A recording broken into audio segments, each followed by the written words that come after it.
ನಮಸ್ಕಾರ. ಇದು evening vlog ಆಗಿರುತ್ತೆ.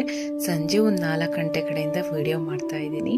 ಆ್ಯಕ್ಚುಲಿ ಬಂದುಬಿಟ್ಟು ಈ ಒಂದು ವುಡ್ ಸೋಫಾ ತೊಗೊಂಬಂದು 1 ವರ್ಷ ಆಗಿದೆ ಅಷ್ಟೇ. ಬಟ್ ಅದಕ್ಕೂ ಮುಂಚೆನೇ ಈ ಥರ ಬಿರುಕೆಲ್ಲ ಬಿಟ್ಕೊಂಡ್ಬಿಟ್ಟಿದೆ.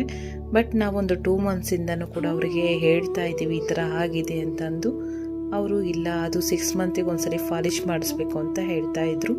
ನಮ್ಮ ಮನೇಲೂ ಇದೆ, ಅಮ್ಮ ಮನೇಲಿ. ಬಟ್ ಈ ಥರ ಏನೂ ಆಗಿಲ್ಲ, ಇಲ್ಲಿ ಮಾತ್ರ ಈ ಥರ ಆಗಿದೆ, ಯಾಕೆ ಅಂತ ಕೇಳಿದ್ದಕ್ಕೆ ಇದು ಮಾಡಿಸಿರೋದು ಅಂತಲೂ ಕೂಡ ಮೆನ್ಷನ್ ಮಾಡೋದು.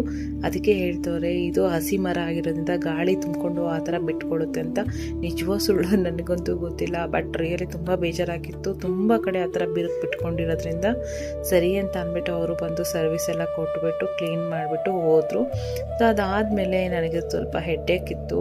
ಮಳೆ ಬಂದ್ರೆ ತಲೆ ಸ್ನಾನ ಮಾಡಿರೋದಕ್ಕೆ ಅದಕ್ಕೂ ಬಿಸಿಲಿದ್ದಕ್ಕೆ ತುಂಬ ಹೆಡ್ಡೇಕ್ ಬರ್ತಾ ಇದ್ರಿಂದ ಮಗಳಿಗೆ ಹೇಳಿಬಿಟ್ಟು 1 ಕಪ್ ಕಾಫಿ ಮಾಡಿಕೊಡು ಅಂತ ಹೇಳಿದೆ. ಮಗಳ ಕೈಲಿ ಕಾಫಿ ಮಾಡೋದು ಕಲಿಸಿದ್ದೀನಿ. ಅವಳಿಗೆ ಆ್ಯಕ್ಚುಲಿ ಏನಾದರೂ ಮಾಡ್ತೀನಿ ಅಂತ ಬರ್ತಾಳೆ. ಸೊ ಅವಳ ಕೈಯಿಂದ 1 ಕಪ್ ಕಾಫಿ ಮಾಡಿಸ್ಕೊಂಡು ಕೊಡಿದೆ. ಸೊ ನನಗೊಂದು ಸ್ವಲ್ಪ ರಿಲ್ಯಾಕ್ಸ್ನೆಸ್ ಆಯಿತು. ಮಗಳು ಜೊತೆಲೇ ಬಿಸ್ಕೆಟ್ ತಿಂತೀನಿ ಅಮ್ಮ ಅಂದ್ಲು. ಸರಿ, ಅವಳ ಜೊತೆ ಸೇರ್ಕೊಂಡು ನಾನು ಕೂಡ ಬಿಸ್ಕೆಟ್ ತಿಂದ್ಕೊಂಡೆ. ಇವತ್ತಿನ ಬಂದುಬಿಟ್ಟು ನುಗ್ಗೆ ಸೊಪ್ಪಿಂದು ಪಲ್ಯ ಮತ್ತು ಚಪಾತಿ ಮಾಡೋಣ ಅಂತ ಅಂದ್ಕೊಂಡಿದ್ದೀನಿ. ಹಾಗೆ ಮಗನ ಟ್ಯೂಷನ್ ಕ್ಲಾಸ್ ಬಿಡ್ತು. ಸೊ ಕರ್ಕೊಂಬರಕ್ಕಂತ ಹೋಗಿದೆ. ಆ್ಯಕ್ಚುಲಿ ಟ್ಯೂಷನ್ ಅವಶ್ಯಕತೆ ಇರಲಿಲ್ಲ. ಅವನು ಮನೇಲಿ ಬರೀತಾ ಇರಲಿಲ್ಲ, ಹೇಳಿದ ಮಾತು ಕೇಳ್ತಾ ಇರಲಿಲ್ಲ.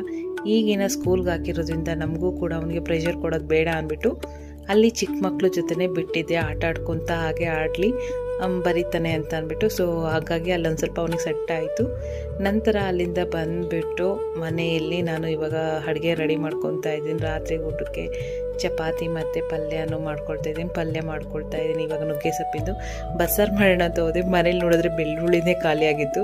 ಸರಿ, ಬೆಳ್ಳುಳ್ಳಿ ಇಲ್ದಲೇ ಬಸ್ಸಾರು ಮಾಡೋಕ್ಕಾಗಲ್ಲ. ಒಂದು 6 ಇದ್ವು. ಸೊ 6 ಎಷ್ಟಲೆಲ್ಲ ಹಾಕ್ಬಿಟ್ಟು ಪಲ್ಯಕ್ಕೆ ಜೈ ಅನ್ನಿಸ್ಬಿಟ್ಟೆ. ಸೊ ಚಪಾತಿ ಅಷ್ಟೇ. ಚಪಾತಿ ಮಾಡ್ಬೇಕಾದ್ರೆ ನಮ್ಮ ಮನೇಲಂತೂ ಬುಚ್ಚಿಟ್ಬಿಡ್ಬೇಕು. ಇಲ್ಲ ಅಂದರೆ ನನ್ನ ಮಗಳು ನನ್ನ ಮಗ ಇಬ್ಬರು ಸೇರ್ಕೊಂಡು ಚಪಾತಿ ಎಲ್ಲ ಅದು ನೆಲದಲ್ಲಿ ಹಾಕ್ಬಿಟ್ಟು ಉಜ್ಬಿಟ್ಟು ಪಾಯಸನೇ ಮಾಡಾಕ್ಬಿಡ್ತಾರೆ. ಸೊ ಯಾವಾಗಲೂ ಅಷ್ಟೇ ಮನೇಲಂತೂ ಈ ಚಪಾತಿ ಮಾಡಿದಾಗ ಎಕ್ಸ್ಟ್ರಾ ಪೀಸ್ ಅವ್ರ ಹತ್ರ ಹೋಗ್ತಾ ಇರುತ್ತೆ.